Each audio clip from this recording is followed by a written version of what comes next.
وجه الدولي المغربي إبراهيم عبد القادر دياز لاعب نادي ريال مدريد الإسباني أمس الخميس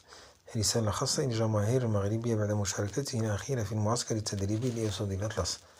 وشارك إبراهيم عبد القادر دياز صورة له بقميص المنتخب الوطني المغربي عبر حسابه على موقع التواصل الاجتماعي انستغرام،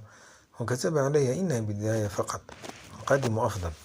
ومن جهة أخرى، وفي أول تعليق له بإمكانية المشاركة في أولمبياد باريس رفقة الفريق الوطني الأولمبي، قال اللاعب المغربي إبراهيم دياز إنه سيحاول المشاركة في كل ما استطاع وكل ما يسمح له به، وذلك في إشارة منه لضرورة موافقة إدارة نادي فريقه الحالي ريال مدريد. وأوضح دياز في تصريح مصور لصحيفة ماركا الإسبانية عقب مشاركته الأولى مع المنتخب المغربي أمس الجمعة في ودية أمام أنغولا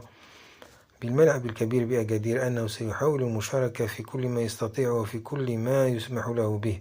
مردفا في النهاية أن لاعب في ريال مدريد وأريد أن أعطي قصارى جهدي لفريقي وللمنتخب. أي شيء يمكنني أن أساهم به على الميدان سأكون سعيدا به. وعبر دياز عن سعادته بالمشاركة في أولى مبارياته إلى جانب أسود الأطلس قائلا: أنا سعيد جدا وكان يوما خاصا للغاية، لقد تلقيت الكثير من الحب، أنا فخور لأنني كنت بأفضل حال على الميدان، وكانت تجربة اللعب في الوسط مميزة، كان زملائي يبحثون عني كثيرا،